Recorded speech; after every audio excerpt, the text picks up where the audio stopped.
Hi guys, episode ஸ்டார்டிங்லேயே பார்த்தீங்கன்னா அரசர் அவ்வளோ சந்தோஷமாக இருக்காங்க. ராணியவே அலற விட்டுட்டான் பாரு அப்படின்ட்டு ஹீரோவை நினச்சி அவ்வளோ சந்தோஷமாக பேசிகிட்டு இருக்கும்போது தான் அப்போ கரெக்டாக இளவரசரை கூப்பிடுன்னு சொல்கிறாங்க. ஏன்னா அவருக்கு ஒரு டவுட்டு, இந்த மாதிரி வேறு எதுனா பிளாக்மெயில் கீதி அரசரையும் பண்ணுவானோ அப்படின்ட்டு. அங்கே ராணியா அசிங்கத்தை வெளியே தலை காட்ட முடியல. எப்படியாச்சும் இப்போ தப்பிச்சோமே, ஒரு வேளை இளவரசர் மறுபடியும் எதுனா ஒன்று பண்ணிட்டானா, மறுபடியும் எதுனா ஒன்று ஆரம்பிச்சிட்டானாங்கிற மாதிரி ராணி இளவரசருக்கே பயந்துட்டு ஒரு நடிப்பை போட்டுக்கிட்டு இருக்க. கரெக்டாக நம்ம இளவரசரும் ஹீரோயின் தான் அங்கே பேசிகிட்டு இருந்தாங்களே, அப்போ இளவரசர் கூப்பிட்டுருப்பாரு வந்திருக்காங்க. அங்க இப்பவே அவனை கூட்டிட்டு வாங்க, அவன் எனக்கு எதனா பிளான் போடுவான். அரசர் பயந்துட்டு பேசிட்டு இருக்க இளவரசரி வந்து கூப்பிடுறாங்க. பட் ரெண்டு பேத்துக்கு போகவே மனசுல. சரி நான் வெயிட் பண்றேன், நீங்க சீக்கிரமா பேசிட்டு வாங்கன்னு ஹீரோயின் சொல்லிக்கிட்டு இருக்க.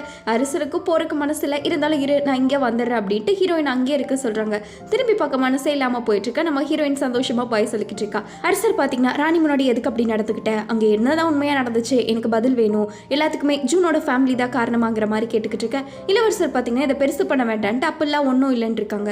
உண்மையை சொல்லு, அந்த வெளிநாட்டுக்காரன் அவன் வந்து இங்கே இருக்கிறக்கு அந்த ஜூனோட ஃபேமிலிக்கோ அந்த வெளிநாட்டுக்காரனுக்கும் ஏதோ சம்மந்தம் இருக்குது தானே, ராணி இதில் இன்க்ளூட் ஆயிருக்காங்க தானே. ஏன்னா ராணி இப்போல்லாம் அரண்மனையை விட்டு வெளியவே போகிறதில்ல, அப்புறம் எப்படி ராணி அவங்ககிட்டலாம் பேசியிருக்க முடியுங்கிற மாதிரி கேட்டுக்கிட்டு இருக்க. இல்லை அது வெறும் வதந்தி தாங்கிற மாதிரி இளவரசர் சொல்கிறான். ஓ வதந்தி, அதனால தான் நீ என்கிட்ட மறைக்கிறியா, அப்போ நான் நினச்சதெல்லாம் பொய்யா என்ன, இப்போ நீ ஒன்றுக்கு மேரேஜுக்கு தயாருன்னு நினைக்கல, நான் இன்னும் கொஞ்ச நாள் உன் கல்யாணத்தை நான் தள்ளி வைக்கலான் இருக்கேன்ட்டு அவன் பார்த்தீங்கன்னா அரசர் பாட்டுக்கு பேசிட்டு இருக்க. இங்கே இவர் எதுவுமே பேசாமல் நின்றுட்டு இருக்காங்க. நீ இன்னும் கொஞ்சம் மெச்சூராக வேண்டியது இருக்கு, அதுக்கப்புறமா நான் உன் கல்யாணத்தை பண்ணி வைக்கிறேன்னு சொல்ல, இல்லை என் கல்யாண விஷயத்தை நானே பார்த்துக்கிறேன்ட்டு இளவரசர் பார்த்தீங்கன்னா தலையே விட வேண்டாம்னு சொல்கிறாங்க.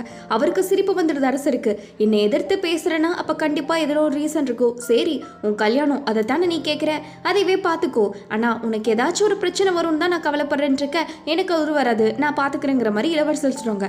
அங்கே நம்ம ஹீரோயின் பார்த்தீங்கன்னா நைட்டு 10 ஆச்சு, அப்போ வரல, இன்னும் நின்றுக்கிட்டே இருக்கா, எப்படா வருவாருன்ட்டு. அப்போ கரெக்டாக யாரோ ஒருத்தவங்களை இவ்வளோ தள்ளி விடுறவங்கள பார்த்தீங்கன்னா ஹீரோயினோட கை கீச்சு இருக்கும். அதே மாதிரியே இவளோட கலையில் பட்டு கையை அங்கே கீச்சு இருக்கு.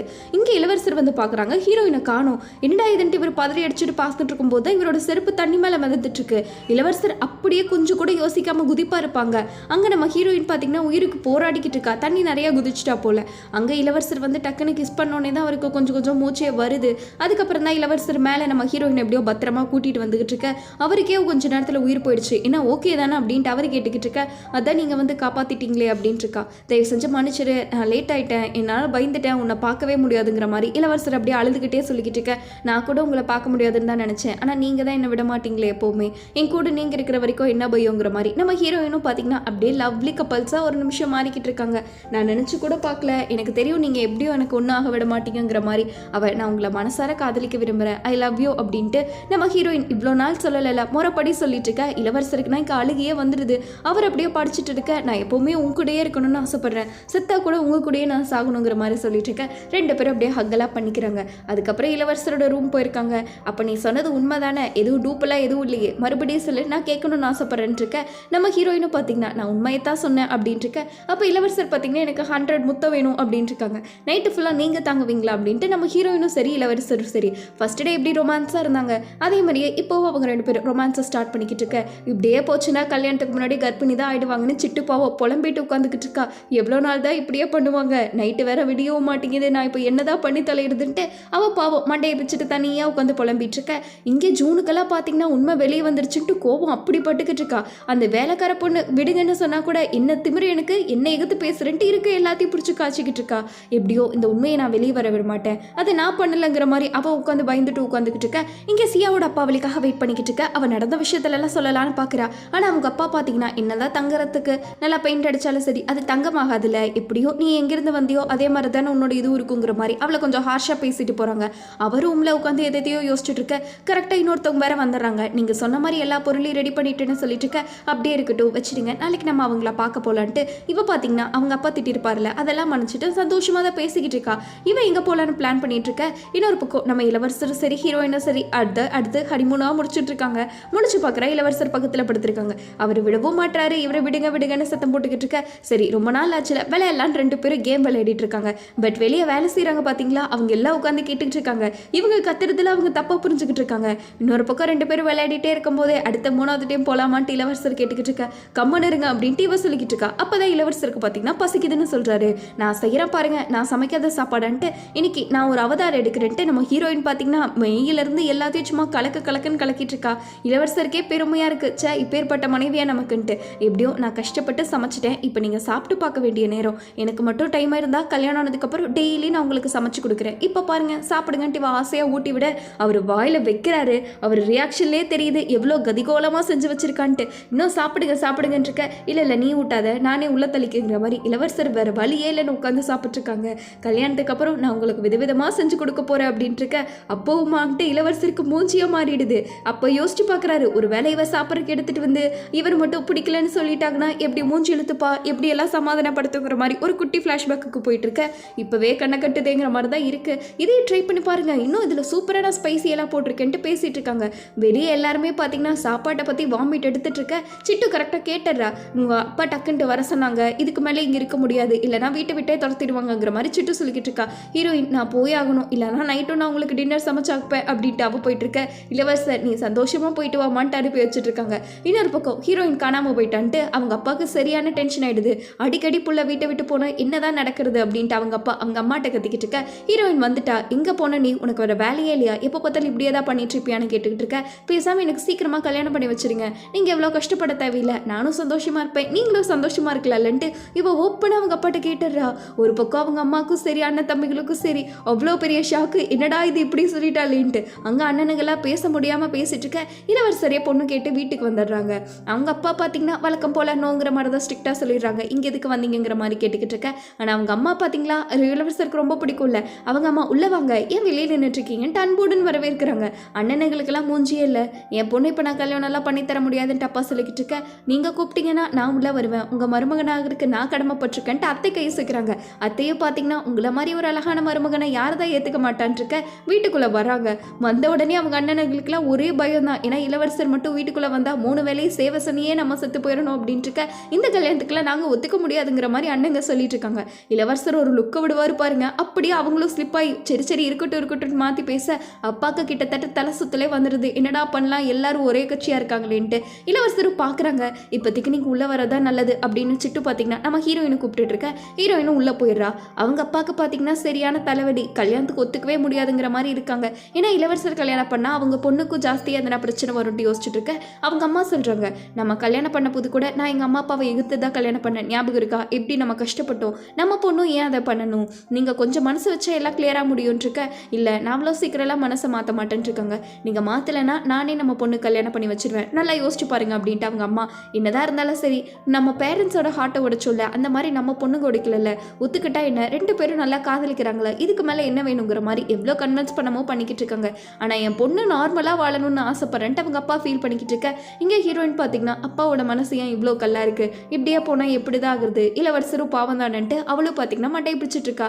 அப்போ தான் நம்ம ஹீரோயினுக்கு பார்த்தீங்கன்னா அந்த ஆற்றுல தள்ளி விட்டுருப்பாங்களே அவங்கள பற்றி யோசனை வந்துக்கிட்டு இருக்கு. கரெக்டாக அந்த வீட்டுக்கு போய் பார்க்கலான்ட்டு இவ யார் வீட்டுக்கு வந்திருக்கானா, ஜூன் இருக்கால, அவளோட வீட்டுக்கு தான் வந்திருக்கா. ஏன்னா இவளுக்கு இருக்க ஒரே டவுட்டே பார்த்தீங்கன்னா ஜூன் தான். நான் இந்த மாதிரி எந்த பிரச்சனையும் இங்கே வரல, உங்ககிட்ட ஒன்று சொல்லதான் தான் வந்தேன், எல்லாத்தையுமே நீ பண்ணிட்டு கடைசியில் என் மேலே பழிய தூக்கி போடலாம், அப்பவா இளவரசர் அடையலான்னு பார்த்துக்கிட்டு இருக்கல, உனக்கு அசிங்கமாகவே இல்லையா, எப்போ பார்த்தாலும் ஒருத்தவங்களோட வாழ்க்கையில் விளையாடுறத உனக்கு ரொம்ப பிடிக்குமா என்ன, இப்போவே நீ மன்னிப்பு கேட்டாகணும்ட்டு அவள் கேட்டுக்கிட்டு இருக்கா. ஏன்னா இந்த கதையில் பார்த்தீங்கன்னா எல்லாருமே மாறிட்டாங்க, லீடு மாறியாச்சு, ஹீரோ மாறியாச்சு, லீடு இருக்கால அவள் வந்து நம்ம ஹீரோயினோட பெஸ்ட் ஃப்ரெண்ட் ஆகிட்டாங்க. எல்லாருமே மாறும்போது ஹியூன் கூட இப்போ பேர் ஆகிட்டாங்க. அப்படி இருக்கும்போது வில்லியும் மாறணும் அப்படின்ட்டு நம்ம ஹீரோயின் கேட்டுக்கிட்டு இருக்க. உங்ககிட்ட நான் ஏன் மன்னிப்பு கேட்கணும், நான் ஒன்றுமே பண்ணலையேங்கிற மாதிரி ஜூன் வாதையாடிட்டு இருக்கா. இப்படியே நீ போயிட்டு இருந்தேன்னு வச்சுக்கோ, ஒன்றுமே இல்லை, உன் வாழ்க்கையில் ஒன்றுமே இருக்காது, கடைசியில் செத்து தான் போவேன்னு சொல்லிட்டு இருக்க. அவள் அடிக்கலான்ட்டு வரா. அப்போதான் பார்த்தீங்கன்னா அவள் கையில் கிழிச்சிருப்பாள், அதே மாதிரியே இவ கையிலும் கிழிச்சிருக்கு. பாத்தியா, இதுதான் ப்ரூஃப் நீ பண்ண கேவலமான காரியத்துக்கு, இனிமேலாச்சும் திருந்தி வாழ்ற வழியை பாரு, எப்போ பார்த்தாலும் மற்றவங்க விஷயத்துலேயே மூக்க நுழைச்சிட்டு இருக்காதுன்னு சொல்லிக்கிட்டு இருக்க. அதையும் நான் பார்க்குறேன், நீயா நானாங்கிற மாதிரி அவளும் உட்காந்து கத்திக்கிட்டு இருக்கா. இன்னொரு பக்கம் இளவரசர், என்ன உனக்கு சந்தோஷமா கேன்சல் ஆனது அப்படின்ட்டு ஹியூன் கிட்ட கேட்டுக்கிட்டு இருக்க. அவனுக்கு நான் உள்ளுக்குள்ள அப்படியே குழுகுலூன்ட்டு இருக்கு. அவனுக்கு ப்ரைஸாக பார்த்தீங்கன்னா இந்த ஒயினை எடுத்துக்கோ, இப்போதான் என்னோட சந்தோஷத்துக்கு அளவே இல்லாமல் போயிடுச்சுன்ட்டு அவ்வளோ பாராட்டிக்கிட்டு இருக்கான். நீ இப்படியெல்லாம் லவ் பண்ணுவேன்னு தெரிஞ்சிருந்தா நான் கண்டிப்பாக இந்த செலெக்ஷனே வச்சிருக்க மாட்டேன்ட்டு 2 பேரும் ஒருத்தவங்களுக்கு ஒருத்தவங்க மாற்றி கலாய்ச்சிட்டு இருக்க. 2 பேருமே ஃபர்ஸ்ட் லவ் எக்ஸ்பீரியன்ஸ் பண்ணுறாங்க. இப்போ பாரு, இப்போ நான் என்ன பண்ண போகிறேன்னு பாரு, எப்படி நான் மடக்க போகிறேன் யாழ பாரு அப்படிங்கிற மாதிரி இவனும் பார்த்தீங்கன்னா எப்படிலாம் பேசிகிட்டு இருக்க. அப்போ தான் அந்த மாதிரி அரசர் ஏதோ திட்டுனார்னு கேள்விப்பட்டேன், என்னாச்சு, அவர் இந்த கல்யாணத்தையே தடை பண்ணுற அளவுக்கு இருக்காராமா அப்படிங்கிற மாதிரி சொல்லிட்டு இருக்கான். அதெல்லாம் ஒரு பிரச்சனை இல்லை, நான் பார்த்துக்கிறேங்கிற மாதிரி சொல்லிட்டு இருக்க. இருந்தாலும் நீ கொஞ்சம் கவனமாகவே இரு, ஏன்னா யூகோ வரப்போகிறான் அப்படிங்கிற மாதிரி யாரையோ பற்றி சொல்லிட்டு இருக்காங்க. இளவரசருக்கு சின்ன வயசில் அந்த யூகோ பார்த்தீங்கன்னா இவங்கிட்ட கொஞ்சம் ஹார்ஷாக பேசியிருக்க மாதிரி ஒரு ஃப்ளாஷ்பேக் வந்துக்கிட்டு இருக்க. இளவரசரும் அதே யோசனையில் இருக்காங்க. இன்னொரு பக்கம் அந்த யூகோ இருக்கார்ல, அவரும் வந்துட்டாரு. அவர் வேறு யாருமே இல்லை, அவரும் இந்த நாட்டோட இளவரசர் மாதிரி தான். அவர் வந்தோடனே வாங்க அரண்மனைக்கு போகலான்ட்டு எவனும் ஒருத்தர் பிக்கப் பண்ண வந்திருக்கான். நீ யாரா என்ன கூட்டிகிட்டு போறக்கு, உன் வேலையை பார்த்துட்டு போடான்ட்டு இவர் பார்த்தீங்கன்னா எல்லாத்தையும் ஓப்பனாக தள்ளி விட்டுட்டு அவர் எங்கேயோ ரொம்ப நாள் கழிச்சு வந்திருக்காருல, அதனால அவர் ஊரை சுற்றி பார்த்துட்டு இருக்காரு. எவ்வளோ நாள் ஆச்சு நான் என் ஊருக்கு வந்து, நீங்க எல்லாம் கிளம்புங்க, நான் கொஞ்சம் நடந்தே வரங்கிற மாதிரி யோகு எல்லாத்தையும் தள்ளி விட்டுட்டு அவர் பாட்டுக்கு நடந்து போயிட்டு இருக்கா. அப்போதான் அந்த மார்க்கெட்டுக்கெல்லாம் போறாரு. ஃப்ளாஷ்பேக்லாம் வருது. இன்னொரு பக்கம் ஹீரோயின் பார்த்தீங்கன்னா ஜூனோட வீட்டிலேருந்து இவளுக்கு ஒரு நாள் இருக்கு, கண்டிப்பாக வசமா இருக்குங்கிற மாதிரி நடந்து போயிட்டு இருக்க. அப்போதான் இவர் கிராஸ் பண்றாரு. கிராஸ் பண்ணும்போது தான் நீ ஹீரோயின் தானே அப்படின்ட்டு அவர் சின்ன வயசுல ஞாபகம் வச்சு பேசிட்டு இருக்காங்க. என்ன ஞாபகம் இல்லையா, நான் தான் யூகோ அப்படின்ட்டு பேசிட்டு இருக்க. ஹீரோயினுக்கு பார்த்தீங்கன்னா 10 வருஷத்துக்கு முன்னாடி நடந்திருக்குல்ல, அவளுக்கு ஆக்சுவலாக அவளே இல்லைல்ல, அதனால எதுவுமே ஞாபகம் இல்லை. அவளும் எப்படியோ சமாளிச்சுக்கிட்டு இருக்கா. 10 வருஷத்துக்கு முன்னாடி நம்ம எப்படி பேசணும்னு தெரியுமா அப்படின்ட்டு இருக்க. ஆமா 10 வருஷம் ஆச்சுல அப்படின்ட்டு இருக்கும்போது நீ என்ன கல்யாணம் பண்ணிக்கிறேன்னு கூட சத்தியம் பண்ணலன்ட்டு அவர் பேசிட்டு இருக்காரு. அப்படியா அப்படின்ட்டு இருக்க. கரெக்டாக சிட்டு கூப்பிட்றா. கூப்பிட்ட உடனே இதான் சாக்கன்ட்டு எனக்கு முக்கியமான வேலை இருக்குன்னு ஹீரோயின் ஓடிடுறா. இவன் பேச பேச அவ பாட்டுக்கு ஓடிடுறா. இவன் பார்த்தீங்கன்னா ஹீரோயின் நல்லா வளர்ந்துட்டாலன்ட்டு போயிட்டு இருக்கா. யாருன்னே தெரியல. தெரிஞ்சுட்டு நான் ஏதோ கல்யாணம் பண்ணிக்கிறேன்னு சத்தியம் பண்ணேன் அப்படிங்கிற மாதிரி சொல்லிட்டு இருக்க. நீங்க வேற ஏதோ பிரச்சனையெல்லாம் பண்ணலன்ட்டு சிட்டு பயந்துட்டு கேட்டுக்கிட்டு இருக்கா. இன்னொரு பக்கம் இளவரசர் பார்த்தீங்கன்னா சைலண்டா தனியா இருக்காரு. அப்பதான் அவரோட ஆளு போய் பேசுறாங்க. இது வரைக்கும் நீங்க இப்படிலாம் இருந்து நான் பார்த்ததே இல்லை அப்படின்ட்டு இருக்க. நான் கொஞ்சம் நினைச்சிட்டு இருக்கேன் வாழ்க்கை எப்படி போகும் அப்படின்ட்டு. இளவரசருக்கே கொஞ்சம் யோசனை ஆயிடுச்சு. நீங்க இவ்வளோலாம் கஷ்டப்படுறீங்க, கொஞ்ச நாள் உங்களுக்குன்ட்டு ஃப்ரீ டைம் கிடைக்கும் பாருங்க, அதை உங்களுக்கு பிடிச்சவங்களோட யூஸ் பண்ணிக்கோங்க. இல்லைனா கடைசியில் நீங்கள் ஃபீல் பண்ணுவீங்க. ஏன்னா இப்போதான் நீங்கள் கொஞ்சம் கொஞ்சமாக சந்தோஷத்தையே அடைய ஆரம்பிச்சிருக்கீங்க. அதுக்குள்ளே ஏன் உங்கள் வாழ்க்கையை போட்டு ப்ரெஷர் பண்ணிக்கிறீங்க, கொஞ்சம் ஃப்ரீயாக இருங்கிற மாதிரி சொல்லிட்டு இருக்க. மார்க்கெட்டில் போய் பார்க்குறாங்க. ஊருக்குள்ளே யாரையுமே காணும். என்னடா இதுன்னு பார்த்துட்டு இருக்காந்தான் மார்க்கெட்டே ஒரு ஆள் விலைக்கு வாங்கியிருக்காங்கன்னு தெரியுது. யாராவது அவ்வளோ பெரிய ஆள் யாரா அப்படின்னு நம்ம ஹீரோயின் பார்த்துக்கிட்டு இருக்க. வேறு யார் மேலே இளவரசர் தான் ஹீரோயினோட ஒரு நாள் டைம் ஸ்பெண்ட் பண்ணுன்னு சொல்லிட்டு மொத்த மார்க்கெட்டையும் வாங்கியிருப்பாரு. இப்போ நீ நான் மட்டும்தான் நம்ம 2 பேரும் ஜாலியாக அவுட்டிங் போகலாமான்ட்டு அவர் ஆசையாக வந்து டேட்டிங் கூப்பிட்டுருக்க. நம்ம ஹீரோயினுக்குனா சந்தோஷம் தாங்கலை.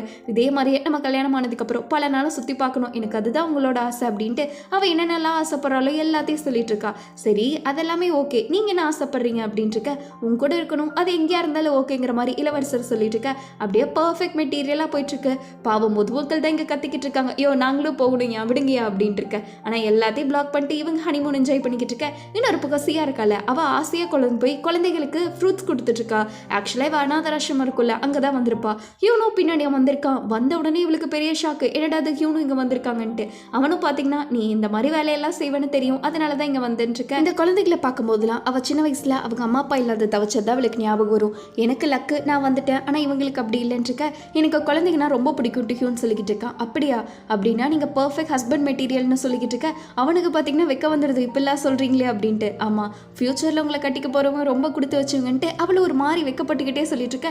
2 பேரும் அப்படியே வெக்கத்திலேயே இங்கே ஜொலிச்சுக்கிட்டு இருக்காங்க.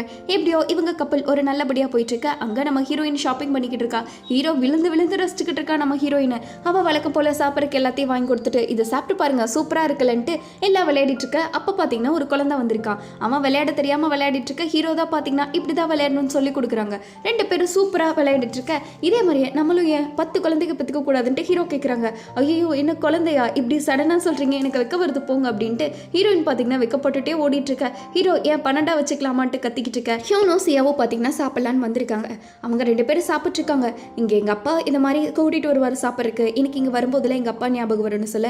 ஹியூனுக்கு பார்த்தீங்கன்னா அவங்க அம்மா இல்லை, எனக்கு இந்த மாதிரி வெரைட்டியாக சாப்பிடும்போதெல்லாம் எங்கள் அம்மா எனக்கு சமைச்சு கொடுக்குற மாதிரி எங்கள் அம்மா ஞாபகம் வரும்ட்டு அழுதுகிட்டே சொல்லிக்கிட்டு இருக்கான். சியாவுக்கு பார்த்தீங்கன்னா நீங்கள் இவ்வளோ நல்லா சாமாக இருக்கீங்க, உங்கள் அம்மா கூட இருப்பாங்கன்னு நினச்சேன், பட் உங்களுக்குள்ளேயே எப்படி ஒரு ஃபீலிங் இருக்கிறது எனக்கு தெரியாது அப்படின்ட்டு ஒருத்தவங்களுக்கு ஒருத்தவங்க மாற்றி மாற்றி ஆறுதலை நப்பிக்கிட்டு இருக்காங்க. அப்போ தான் பார்த்தீங்கன்னா ஹியூன் இருக்கான்ல, எதார்த்தமா அப்போ அவனோட அப்பா அந்த வரியில் வரதை பார்த்துட்டாங்க. பார்த்த உடனே சரி இவன் டக்கு டக்குன்னு போய் ஒளிஞ்சுக்கிறான், ஏன்னா இவங்க அப்பா பார்த்தா பிரச்சனை வெளிசாயிடும்ட்டு. ஹியூன் அவங்க அப்பாவுக்கு பயந்து அவன் ஓடிக்கிட்டு இருக்க. சியா பார்த்தீங்கன்னா ஹியூன் வருவான்னு வெயிட் பண்ணிட்டு இருக்க. கடைசி வரைக்கும் அவன் வரவே இல்லை. எப்படியாச்சும் அப்பா போனோடனே போயிடலான்ட்டு இவன் நின்றுக்கிட்டு இருக்கான். பட் அவங்க அப்பா பார்த்தீங்கன்னா பின்னாடி திரும்பி நின்றுட்டு இருக்காங்க. ஹியூன் கரெக்டாக அவங்க அப்பா கிட்ட மாட்டிக்கிட்டா. இப்போ என்ன பண்ணுற, ஒழுங்கா என் கூட வா அப்படின்ட்டு அவங்க அப்பா பேசக்கூட விடாமல் இழுத்துட்டு போய் உனக்கு தேவையா அந்த மாதிரி பிறந்த பொண்ணு கூட எல்லாம் நீ எதுக்கு போய் பழகிட்டு இருக்கன்ட்டு ஹியூனுக்கு திட்டிக்கிட்டு இருக்காங்க. ஹியூன் என்ன பேசினாலும் சரி இப்போவே நீ விட்டுரு, இல்லைன்னா உனக்கு பெரிய பிரச்சனையாகும்ட்டு அவங்க அப்பா பிளாக்மெயில் பண்ணிட்டு இருக்க.